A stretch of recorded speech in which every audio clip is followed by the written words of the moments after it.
Okay, so you've got a powerful duke, a teenage duchess who dies under some very mysterious circumstances, and then this absolutely chilling poem that takes a historical rumor and turns it into a masterpiece of psychological horror.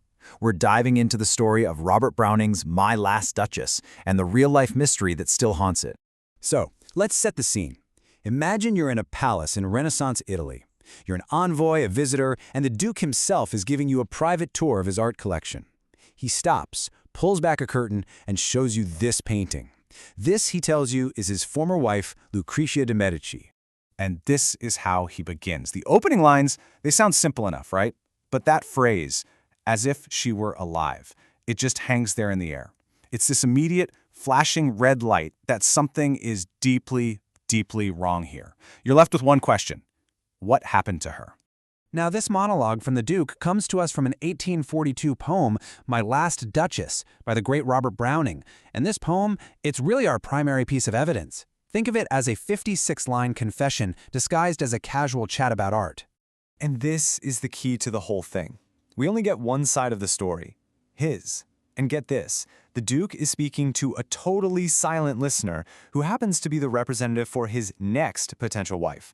So he controls the entire narrative, which means we have to listen really carefully to what he says, and maybe even more carefully to what he doesn't say. So, let's step out of the poem for a second and into real history, because Browning didn't just pull these characters out of thin air. Oh no. The poem is directly inspired by actual historical figures. And believe me, their story is every bit as dramatic as the poem makes it out to be. You can see the power imbalance right from the get-go. On one side, you have Alfonso II d'Este, the Duke of Ferrara. He's from this ancient noble family, the guy who, in the poem, brags about his 900-years-old name. And on the other side, you have Lucrezia de Medici. Now, her family was incredibly rich and powerful for sure, but to the old-school aristocrats, they were still kind of the new money. She was basically a political pawn who came with a gigantic dowry. Yeah, this was not a love story. Let's be clear about that. It was a transaction. And it was a really short, deeply unhappy one that ended in tragedy and a whole lot of suspicion. I mean, just look at this timeline. It's heartbreaking. Lucrezia was married off at 13 to a man a decade older than her. He then just up and abandoned her for 2 years, leaving her back in Florence. She's finally brought to his court in Ferrara, and less than a year later, she's dead. She was only 16. So, what was the big problem? Well, according to the Duke in the poem, it was her personality. This is his complaint. She was too happy. She smiled too much. She treated a simple gift of cherries from a servant with the same joy as his gift of a prestigious family name. In his mind, she just didn't respect his superiority enough. Now, officially, Lucrezia died of tuberculosis. But almost right away, the rumor mill went into overdrive. I mean, think about it.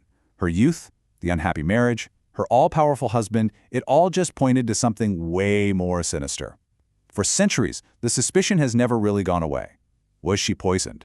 And this is where Robert Browning's genius really kicks in.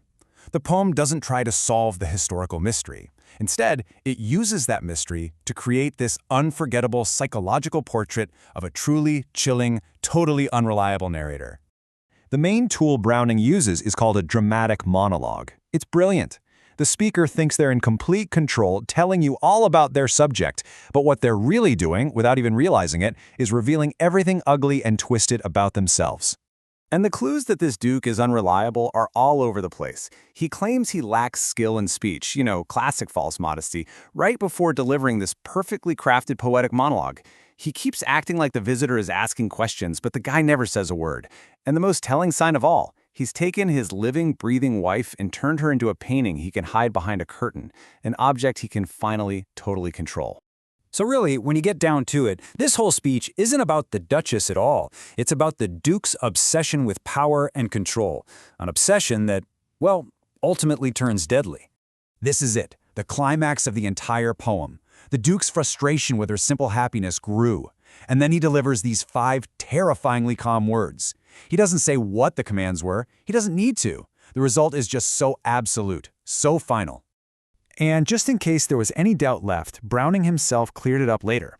When someone asked him what the Duke's commands actually were, he said flat out that she should be put to death.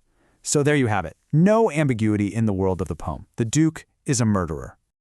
So what happens immediately after this bone-chilling confession? The Duke doesn't miss a beat. He just changes the subject right back to his art collection, pointing out another one of his cool statues as they get ready to leave. And this isn't just some random piece of art, you know? It's the final, perfect symbol of his entire worldview. He sees himself as Neptune, the god of the sea, taming a wild creature, and that is exactly how he saw his wife, as a beautiful, spirited thing that he needed to break and bring under his absolute control. In the end, the Duke gets what he wants. Lucrezia, the living, smiling young woman, is gone. And in her place is an object.